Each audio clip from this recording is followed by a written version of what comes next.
미국에 지금은 작고하셨습니다만 최근에 라이널트 니버라는 신학자가 계셨습니다. 그 목사님의 기도문이 유명한데 그 가운데 일부를 소개합니다. 바꿀 수 없는 것을 받아들이는 평온과 바꿀 수 있는 것을 바꾸는 용기를, 그리고 그 차이를 분별하는 지혜를 주옵소서. 부자 아버지와 거렁뱅이 자식을 생각해 본 일이 있으십니까? 아버지는 호화스러운 저택에서 떵떵거리며 사는데 그 자식은 거렁뱅이로 산다면 얼마나 조화되지 않는 얘기입니까? 이게 우리들의 얘기는 아닌지 모르겠어요. 하나님은 천지를 창조하셨고 안 가진 것이 없으십니다. 영적으로, 육적으로, 정신적으로 풍요로운 분입니다. 예수님 말씀처럼 양으로 하여금 생명을 얻고 더 풍성하게 하려 함이라. 우리들의 생과 삶이 더 풍요로워지려고 예수님이 오셨는데 우리는 그 예수님 집 문간에 있는 개는 아닌지 생각해 봐야 할 일입니다. 존 버년, 철로 역정을 쓴 그 유명한 존 버년이 이런 말을 했습니다. 기도한 후에는 그 기도보다 훨씬 더 큰 일을 할 수 있다. 그러나 기도하기 전에는 그 기도보다 더 적은 일을 할 뿐이다. 바운즈는 하나님은 세상을 기도로 조성하신다 그랬습니다.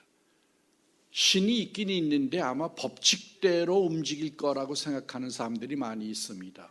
이신론이죠. 그러나 하나님은 성경이 분명히 얘기하는 건 인격이라고 그랬습니다. 인격, 법칙이 아니라 인격입니다. 그럼 하나님이 무슨 원리들을 가지고 세상을 이끌어 나가실까? 이 바운지가 한 말은 기도를 가지고 세상을 이끌어 나가신다는 겁니다. E.M. 바르너는 옷을 만드는 것은 제단사의 일이고 기도하는 일은 그리스도인의 일이다 그랬습니다. 종교개혁자 마틴 루터도 기도를 비즈니스라고 그랬어요. 이건 해도 좋고 안 해도 좋은 게 아니고 그리스도인이 됐으면 의당 따라와야 할 비즈니스라는 겁니다. 야고보 4장 2절에 보면 야고보 장로님은 너희가 얻지 못하면 구하지 않기 때문이라 그랬습니다. 에스겔서 36장 보면 주 여호와께서 이같이 말씀하셨느니라. 그래도 이스라엘 족속이 이같이 자기들에게 이루어 주시기를 내게 구하여야 할지라 그랬습니다. 그 전부분에 하나님이 이스라엘의 회복에 대한 약속을 합니다. 이스라엘을 내가 이렇게 해주겠다. 그러시면서 하신 말씀입니다. 그러나 그래도 그 백성들이 이렇게 해달라고 기도해야 하리라. 하나님이 역사를 움직이시는데 이스라엘이라는 한 나라의 역사 아닙니까? 그걸 움직이시는데 계획이 있는데 백성들이 그걸 기도해야 한다는 겁니다. 하나님이 여러분에게 계획이 있습니다. 축복을 주시려고 합니다. 우리가 해야 할 일은 그것을 기도하는 일입니다. 시편 65편 2절을 보면 기도를 들으시는 주여 모든 육체가 주께 나오리이다 그랬습니다. 신은 어떤 신입니까? 하나님은 기도를 들으시는 분입니다. 어떤 기도든지 터굴에서 하든지 집에서 하든지 교회당에서 하든지 하나님은 기도를 들으시는 분입니다. 교회당은 뭐 하는 것입니까? 내가 내 이름을 여기에 두겠다. 여기 와서 기도하면 특별히 내가 응답하겠다. 그게 교회당의 의미입니다. 성서의 인물들을 여러분 우리가 자세히 보면 기독교의 역사나 성경에 나오는 역사나 성서의 인물들은 모두 기도하는 사람들이었습니다. 한결같이 다 기도하는 사람들이었습니다. 기도나 사랑은 의무이기 이전에 특권입니다. 축복입니다. 천국을 여는 열쇠입니다. 요한복음 15장 16절 하반절에 보면 내 이름으로 아버지께 무엇을 구하든지 다 받게 하려 함이라 그랬습니다. 주시겠다고 그랬어요. 우리가 못 받으면 뭔가 문제가 있다는 거 아닙니까? 기도의 인간학적인 의미는 뭡니까? 인간은 부족한 채로, 불완전한 채로, 한계를 지닌 채로 태어납니다. 그래서 평생을 그렇게 삽니다. 그래서 인간에게 중요한 건 뭐냐 하면 요청할 줄 아는 법을 가르치는 겁니다. 부족하기 때문에 도움을 받아야 하는데 그걸 요청하는 방법을 가르쳐야 합니다. 매너죠. 그걸 잘해야 돼요. 한국 사람들도 보통 달라 그러면 됩니까? 아니죠. 영어에 would you 주시겠습니까? 그 매너가 다르잖아요. 그 요청하는 방법을 우리가 배워야 합니다. 어떤 사람들이 전에는 그런 말을 하는 걸 제가 들었어요. 하나님을 믿느니 차라리 내 주먹을 믿겠다. 그게 얼마나 우매한 얘기입니까? 그렇잖아요. 도움을 요청할 줄 모르는 사람이죠. 실제로 도움이 필요한 인간이 도움을 요청하지 않는 게 문제입니다. 월터 뮬러 목사님은 기도는 단순히 우리가 어려움에 처하였을 때 부르짖는 일시적이고도 충동적인 부르짖음이 아니라 바로 삶의 지속적인 태도며 행위다 그랬습니다. 삶의 요소라는 거예요. 기도는 인간 삶의 요소요, attitude, 태도라는 겁니다. 잘 아시는 이야기입니다. 어떻게 기도할까요? 마태복음 6장 5절에서 8절에 보면 예수님께서 뭐라고 그랬습니까? 기도할 때에 중언부언하지 말아라. 사람들에게 보이는 곳에서 하지 말아라. 왜요? 은밀한 곳에 가서 해라. 하나님은 다 아시기 때문이다. 다 아신다. 그러므로 진실하게 기도하는 게 필요합니다. 다 아는 사람 앞에 가서 뭘 얘기하겠어요? 진실하면 되잖아요. 진실하게 기도하라. 제 경험에서도, 짧은 경험에서도 제가 정말 진실하게 하나님께 기도할 때는 하나님이 반드시 응답하시는 경험들을 많이 가지고 있습니다. 누가복음 22장 44절, 예수께서 힘쓰고 애써 더욱 간절히 기도하시니 땀이 땅에 떨어지는 핏방울 같이 되더라. 기도를 어떻게 해야 할까요? 그냥 어떤 사람이 그런 말을 했습니다. 그냥 지나가는 말처럼 해버리면 하나님도 지나가는 말로 들으시고, 목숨을 내놓고 기도하면 하나님도 그렇게 들으신다. 간절히 기도해야 할 겁니다. 이게 내가 정말 필요하냐? 그것만 찾아 기도해야죠. 쓸데없이 필요한 거, 필요하지 않은 거 다 섞어 할 필요가 없는 겁니다. 그리고 친밀하게 기도해야 합니다. 하나님께 친밀하게. 마태복음 6장 9절입니다. 하늘에 계신 우리 아버지여. 예수님이 가르치신 기도의 문을 여는 겁니다. 아버지여. 예수님이 가장 혁명적인 일을 하신 것 가운데 하나가 하나님의 개념을 바꿔놓으신 겁니다. 어미하시고 전능하신 하나님을 아버지로 바꿔놓은 겁니다. 그리고 두려움이 없어야 합니다. 요한 1서 4장 18절, 사랑 안에는 두려움이 없고 온전한 사랑이 두려움을 내어 쫓나니 그랬습니다. 하나님의 사랑을 믿으면 두려움이 없어야 합니다. 두려워하는 것은 성 밖에 있는 자라고 그랬습니다. 하나님께 나아갈 때는 사랑을 믿고 가야 합니다. 또 하나님의 생각을 믿고 가야 합니다. 에레미야 29장 11절에 보면 여호와의 말씀이니라 너희를 향한 나의 생각을 내가 아노니 평안이요 재앙이 아니니라 너희에게 미래와 희망을 주는 것이니라. 하나님이 우리를 향하신 뜻이 있어요. 부모가 자식을 향한 뜻이 있죠.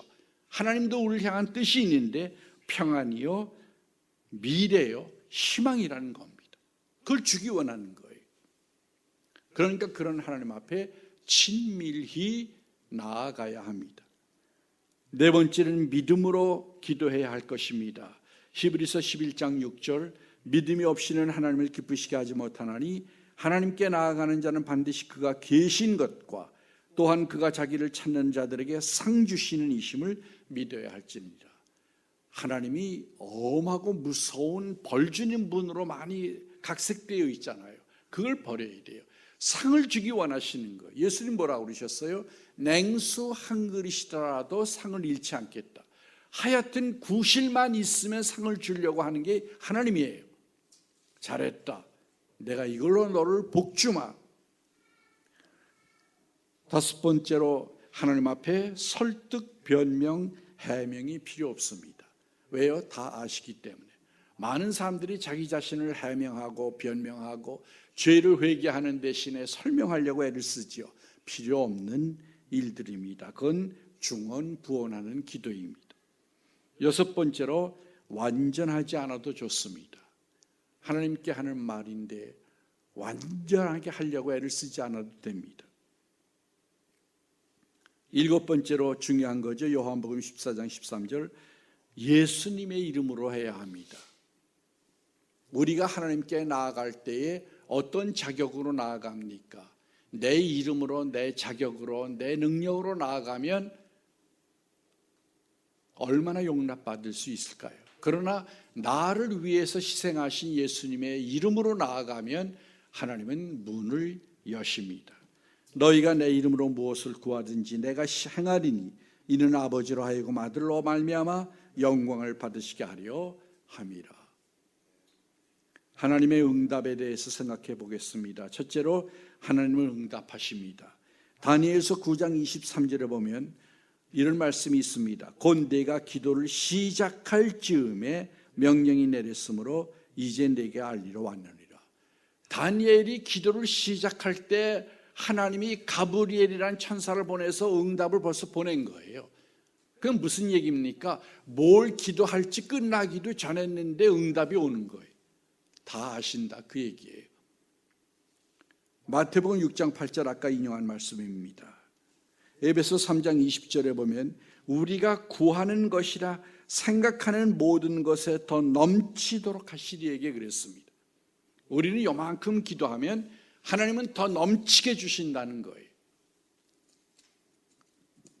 축소해서 주실까 봐 걱정할 때가 많잖아요. 우리는 왜 기도를 못합니까? 죄책 때문에 못합니다. 나 같은 것이 어떻게 기도해? 그러나 기도의 문은 누구에게나 열려 있습니다. 예수 그리스도를 통하여 누구에게나 기도의 문은 열려 있습니다. 어떻게 기도해야 할지를 몰라서 기도를 못합니다. 그런 예화가 있어요. 예수님을 안 믿던 아버지가 예수님을 믿게 돼서 처음으로 가정 예배를 드렸다고 합니다. 근데 아버지가 그날 기도를 하게 됐는데 예수님을 전혀 믿지 않던 사람이 갑자기 믿게 됐으니까 기도를 할 줄 알아야죠. 그래서 끙끙거리다가 하시는 말이 예수님 만세 그랬다고 합니다. 근데 그게 가장 멋진 기도죠, 사실은요. 그렇잖아요. 우리가 문장을 아름답게 다듬고 그런 것들보다 아마 가장 하나님이 기뻐하시는 기도가 됐을 겁니다. 무엇을 기도할지를 몰라서 기도들을 되게 못합니다. 그러므로 우리가 기도하기 전에 성령의 도우심을 기도해야 합니다. 하나님의 신의 도우심.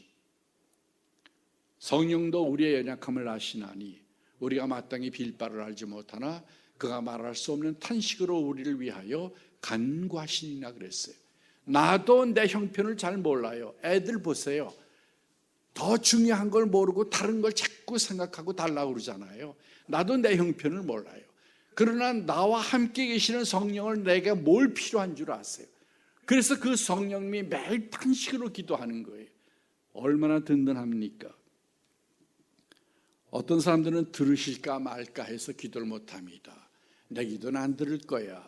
그러나 하나님은 저버리는 기도가 없습니다. 아브라함 하나님이 택했죠. 하갈은 첩이었습니다. 첩은 아무것도 아니거든요. 근데 그 첩이 쫓겨나가지고 이스마엘을 데리고 쫓겨나서 광야에서 아들이 죽어가는 걸 보면서 어머니의 심정이죠. 누구나 하나님 앞에 죽기를 무릅쓰고 기도하잖아요. 그랬더니 하나님이 들으시고 너도 큰 민족이 될 것이다. 자격 없는 한 어머니의 기도를 하나님이 들으신 겁니다. 뭘 기도해야 합니까? 만약에 아젠다가 있을까요? 하나님과 우리 사이에 어떤 의제가 있을까요? 무제한입니다. 뭘 기도해도 좋습니다. 우리는 하나님 앞에 무엇이나 어떤 얘기나 할 수 있는 자녀들입니다. 그러나 우리의 기도의 종국은 어디를 향해 가야 할까요? 당신의 나라가 임하옵소서. Thy kingdom come. Thy will be done. 당신의 뜻이 이루어지길 바랍니다.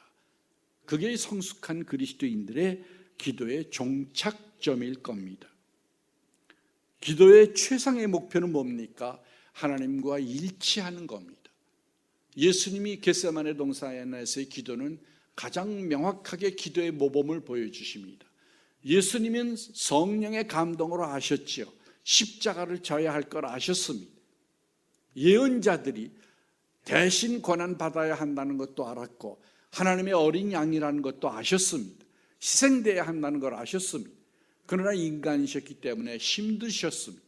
그래서 기도하잖아요. 할 수 있거든 이 잔을 넘어가게 해 주옵소서.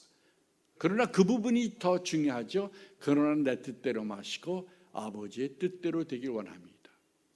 이게 우리들의 기도의 최상의 목표입니다. 하나님의 뜻을 발견하고 하나님의 뜻과 일치하는 것. 하나님의 뜻은 선하십니다. 믿으십니까? 하나님의 뜻은 완전하십니다. 내 문제, 내가 사랑하는 사람들의 일, 우리 교회 일, 그리고 하나님의 복음이 전 세계에 전해지기 위해서 우리는 끊임없이 기도해야 하고 인간으로 태어난 사람들의 고난을 위해서 우리는 쉬지 않고 기도해야 합니다. 하나님의 응답은 어떻게 올까요? 5가지로 얘기해 보겠습니다. 잘 아는 대로 yes, 그래, 이건 즉각 응답이죠. 얼마나 기쁠까요? 2번째는 내가 원하는 건 주지 않지만 다른 것을 주겠다. 더 큰 것, 더 위대한 것이죠. 더 좋은 것이죠. 3번째는 기다려라. 시간이 필요하다. 기다려라.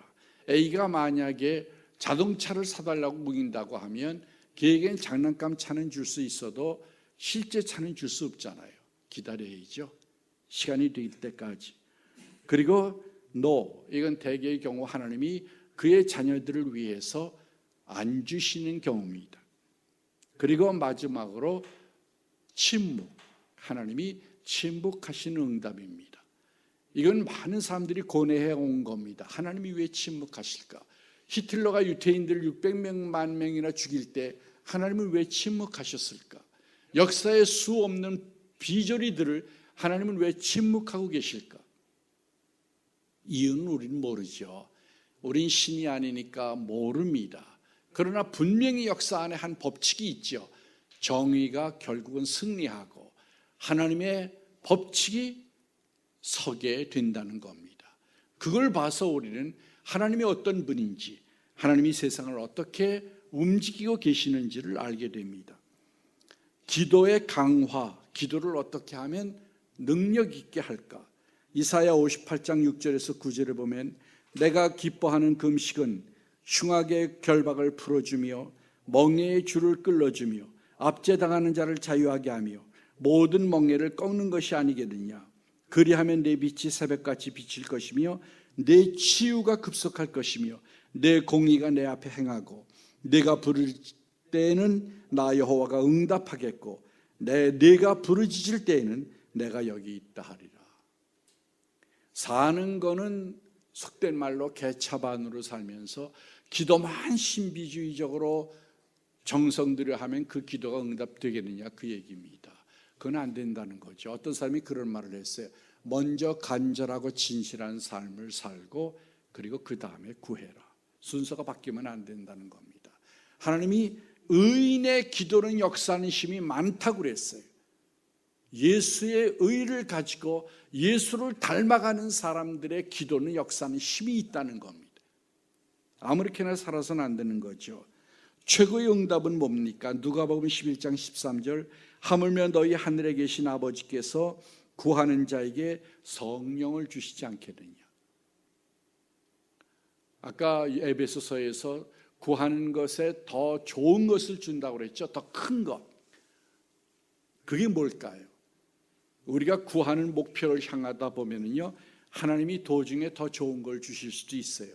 그게 성령입니다. 가장 필요한 게 뭘까요? 인간에게 가장 필요한 거 하나님의 신입니다. 하나님의 신. 우리가 영혼 육으로 되어 있기 때문에 영의 자리가 비어 있거든요. 전도서에 보면 영혼을 사모하는 마음을 줬다고 그랬어요. 그 공간이 비어 있어요. 그게 하나님의 신이 와서 우리를 컨트롤해야 합니다. 그래야 온전한 인간이 되는 겁니다. 그래서 우리 안에서 깨닫게 하고 가르치고 보호하고 인도하고 돕고 얼마나 필요해요. 하나님이 우리 안에 내주하시는 겁니다. 응답받지 못하는 이유 무엇일까요? 첫째로 응답이 지연될 수 있습니다. 다니엘서 10장 12절에서 13절에 보면은 다니엘이 기도를 시작할 때 하나님이 응답을 보내시는데 페르시아의 왕을 만나서 싸우게 돼요. 그래서 며칠간 지연이 되냐면 20하루 동안 지연이 됩니다. 응답이. 그리고 싸우는 천사 미카엘이 와가지고 싸워서 승리해가지고 이 응답이 다니엘에게 도달됩니다. 다시 말씀드리면 응답이 지연될 수 있다는 얘기인데요, 그 통로는 왜 지연되는지는 우리가 알 수 없다는 거죠. 욥도 그렇죠. 고난을 받았는데 당황스러운 일이잖아요. 하나님을 그렇게 잘 섬기고 자녀들을 그렇게 잘 교육했는데 자녀들이 죄를 지을까 봐 제사를 따로 드릴 정도였어요. 그렇게 가르쳤는데 하루아침에 재난이 불어닥쳤거든요. 왜 그래요? 원인을 찾을 수 없잖아요. 그건 하늘나라에서 된 일이니까 원인을 찾을 수가 없는 겁니다. 두 번째는 죄악 때문에 응답이 안 올 수 있습니다. 시편 66편 18절에 보면 내가 내 마음에 죄악을 품으면 주께서 듣지 아니하시리이다. 죄는 하나님이 싫어하시니까 죄와 더불어 기도하면 안 되죠. 야고보서 4장 3절에 보면 정욕으로 쓰려고 기도하면 안 주신다고 그랬습니다. 다른 목적, 잘못된 목적으로 기도하면 안 된다는 거죠. 네 번째는 긍휼이 없이 하는 기도는 안 들으신다는 겁니다. 잠언서 21장 13절 귀를 막아 가난한 자의 부르짖은 소리를 듣지 아니하면 자기의 부르짖을 때에도 들을 자가 없으리라. 의심하며 하는 기도는 응답이 없다는 겁니다. 야고보 1장 5절에서 7절 바람에 나는 겨와 같다고 그랬죠.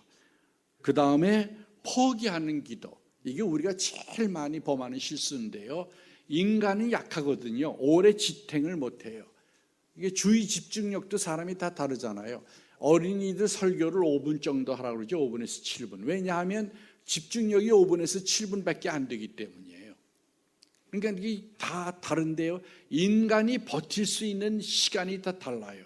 그러니까 우리가 버티는 기간하고 하나님에게 필요한 기간이 다른 거예요. 이게 안 맞는 거예요.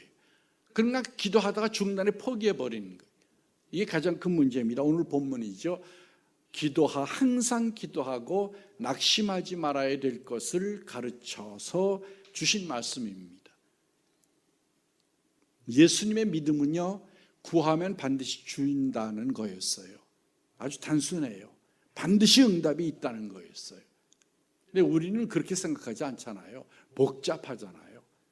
어린애와 같이 천국을 받들지 않으면 하늘나라에 못 들어간다고 그랬는데요, 그렇게 단순할 수 있어야 합니다.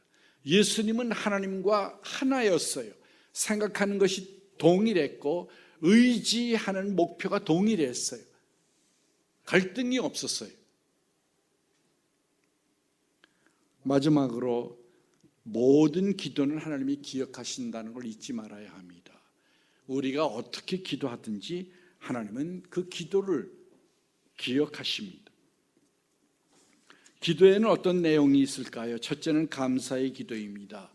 아무것도 염려하지 말고 오직 모든 일에 기도와 간구로 너희 구할 것을 감사함으로 하나님께 아뢰라 그랬습니다. 감사함으로. 하나님께 감사해라. 그저 나쁜 일이든 좋은 일이든 하나님이 나를 사랑하신다는 걸 믿고 사랑의 잔이라 믿고, 옛날에 그 조선시대에 어떻게 했어요? 사약을 주면은 그 사약을 받는 사람이 어떻게 합니까? 왕궁을 향하여 절을 하고 감사함으로 받잖아요. 세상에서도 그런데요. 하물며 선하신 하나님이 우리에게 일어나는 일들을 모르시겠어요? 우리에게 나쁜 거 주려고 그러는 게 아니거든요. 그러니까 감사부터 드리라 이거예요. 감사의 소재를 드리라.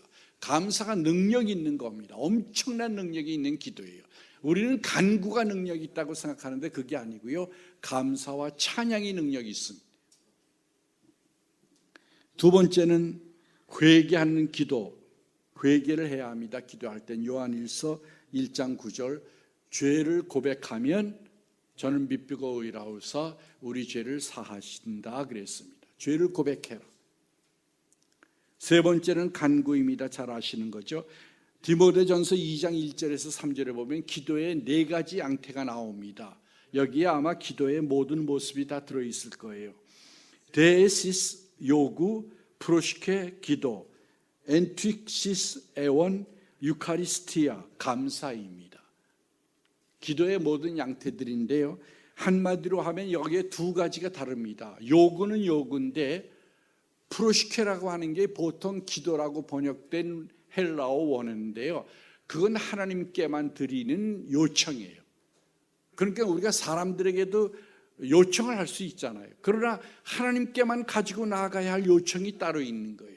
하나님만이 해결해 줄 수 있는 문제가 있어요. 그게 기도의 본래적인 의미입니다. 네 번째로 중보하는 기도를 해야 합니다. 인터세션. 야고보서 5장 15절에 보면 믿음의 기도는 병든 자를 구원하리니 그랬습니다. 중보의 기도를 하라. 이거 참 중요한 겁니다. 다른 사람을 위해서, 우리 가정을 위해서, 민족을 위해서 기도하면 그게 중요한 겁니다. 우리 잘 인용하는 어거스틴의 어머니 20년을 기도했잖아요. 그거 가능합니까? 아마 어머니니까 가능했을 거예요. 어머니니까 포기할 수가 없거든요. 자기가 죽을 때까지는 포기가 안 되는 거예요. 그러니까 20년 기도가 나오는 거죠. 그러니까 어떻게 됐습니까? 망나니가 보통 제대로 된 게 아니고 성자가 됐잖아요. 그게서 그게요. 기도는 그런 힘이 있습니다. 그리고 기도의 내용의 마지막은 하나님의 뜻을 구해야 합니다. 요한일서 5장 14절 그의 뜻대로 무엇을 구하면 들으심이라 그랬습니다. 다섯 번째로 기도의 유익에 대해서 생각해 보려고 합니다. 우리가 등산을 하다 보면요, 산 정상에 오르는 게 목적이죠. 그러나 산을 오르는 가운데 받는 혜택들이 있어요.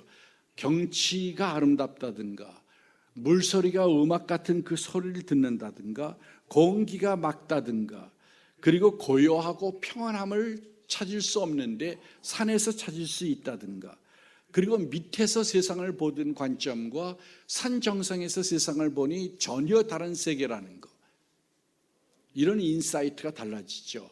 이런 것들이 등산할 때 부수적으로 옵니다. 기도도 그래요. 내가 뭘 바라서 목적을 놓고 기도하지만 기도하는 중에 우리에게 하나님의 은혜가 임합니다. 도중에. 그걸 우리가 자꾸 간구하는데 간구하면 안 될 것들이에요. 능력이 임합니다. 기도할 때 하나님이 능력을 주시거든요. 깨달음이 임합니다. 그리고 우리의 속사람이 새로워지고 불안과 염려로부터 자유하게 됩니다. 아무것도 염려하지 말고 오직 기도와 간구로 너희 구할 것을 감사함으로 하나님께 아뢰라. 그리하면 모든 지역에 뛰어난 평강을 주시리라 그랬어요. 하나님이 응답하는데요, 구하는 것만이 응답이 아니고 평안을 주시리라. 평안이 필요하다는 거예요. 유대인들의 인사가 샬롬이잖아요. 평안, 영혼의 샬롬, 육체의 샬롬, 현실의 리얼티의 샬롬, 그게 필요한 겁니다. 그리고 마지막으로 기도하는 중에 하나님의 뜻을 발견하고 깨닫게 됩니다. 그게 최상입니다. 세 번째로 신앙이 성장합니다. 디모데전서 4장 5절을 보면 하나님의 말씀과 기도로 거룩하여 짐이라 그랬어요. 우리가 어떻게 거룩해집니까? 기도 안 하고는 절대로 거룩해지지 않습니다. 말씀만 보면은요, 변론가는 될 수 있을지 몰라도 경건한 사람은 안 됩니다. 유대인들이 말씀을 몰라서 잘못됐나요? 아니죠. 말씀 너무 잘 알잖아요. 그런데 잘못 나가잖아요. 말씀과 기도는 함께 가야 합니다. 그리고 성령 충만함을 받습니다. 그 기도의 유익입니다.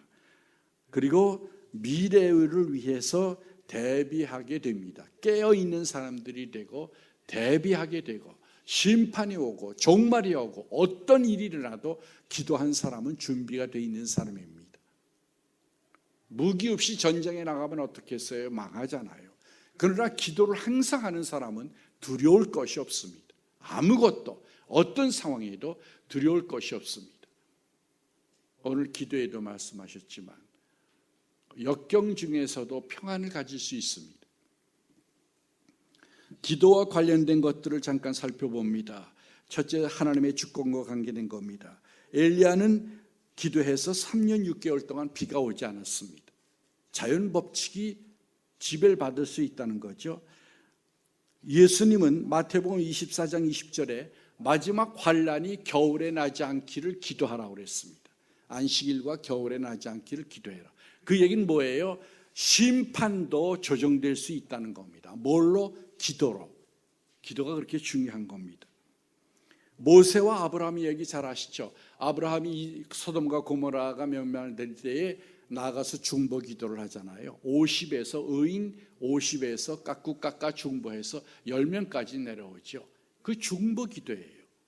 살리는 거예요. 다른 사람들을 살리는 겁니다. 다른 얘기로 말씀드리면 하나님이 기도를 통하여 뜻을 바꾸신다는 겁니다. 그리고 그리스도인들의 기도는 계시록 5장 8절이나 8장 3절에서 5절을 보면 하늘에 올라가는 향과 같다고 그랬어요. 이 향, 천사들이 향로를 가지고 있는데 장로와 천사들 두 군데 나오는 것이요. 그게 하나님께로 올라가는 거예요. 그래서 그걸 갖다 땅에 쏟으니까 지진도 나고 불도 쏟아지고 그랬다는 겁니다. 억울합니다. 하나님 도와주세요. 그 기도가 얼마나 많았겠어요. 그 기도들이 세상의 심판으로 임한다는 거예요. 기도는 무능한 게 아니라는 겁니다. E.M. 바운즈 아까 말씀드린 대로 하나님은 세상을 기도로 조성하신다고 그랬습니다. 기도가 뜻하는 하나님은 어떤 하나님입니까? 아까 말씀드린 대로 첫째, 법칙의 하나님이 아니고 인격의 하나님입니다. 대화할 수 있는 분, 뜻을 바꿀 수 있고 조정하실 수 있는 분입니다. 두 번째는 자비의 하나님입니다. 세 번째는 공의의 하나님입니다. 그래서 억울한 것을 소청할 수 있습니다. 그리고 네 번째는 도우시는 하나님, 그리고 마지막으로 능력이 있으신 하나님입니다. 우리는 우상에게 기도하는 게 아닙니다.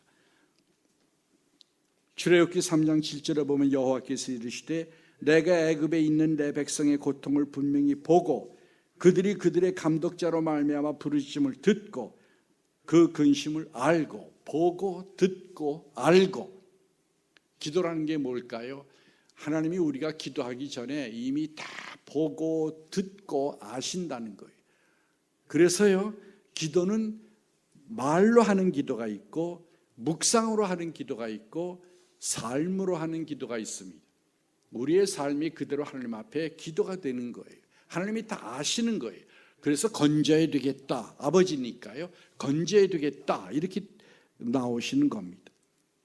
시편 19편 14절에 보면 내 입의 말과 마음의 묵상이 주의 앞에 연락되기를 원하나이다 그랬어요. 묵상도, 소리 지르는 기도도, 또 삶도, 그리스도인 하나님의 자녀들의 삶도 하나님 앞에는 그대로 제사가 되고 기도가 되는 겁니다. 예레미야서 29장 13절 너희가 온 마음으로 나를 구하면 나를 찾을 것이요 나를 만나리라. 12절입니다. 너희가 내게 부르짖으며 내게 와서 기도하면 내가 너희들의 기도를 들을 것이요. 하나님은 들으시겠다고 약속했습니다. 기도의 최상의 목표, 하나님을 이해하는 겁니다. 내 소원이 물론 이루어집니다. 그러나 그 과정 중에 우리는 하나님을 이해하게 됩니다. 그리고 하나님과 친밀해집니다. 우리가 아버지와 부모와 대화하는 건 얻어내려고만 하는 게 아니잖아요. 관계입니다. 사랑과 친밀함이 생깁니다. 그리고 하나님의 뜻을 이루게 됩니다. 기도하시겠습니다. 사랑의 아버지 하나님 저희를 자녀로 만드시고 기도의 특권을 주신 것 감사합니다. 저희들에게 기도의 은사를 부으셔서 우리가 기도해야 할 것들을 기도할 때에 하나님께 기도할 수 있도록 도와주시옵소서. 하나님은 긍휼과 자비를 베푸사 우리의 기도에 언제나 응답해 주실 것을 감사함으로 기도합니다. 예수님의 이름으로 감사하고 기도합니다. 아멘.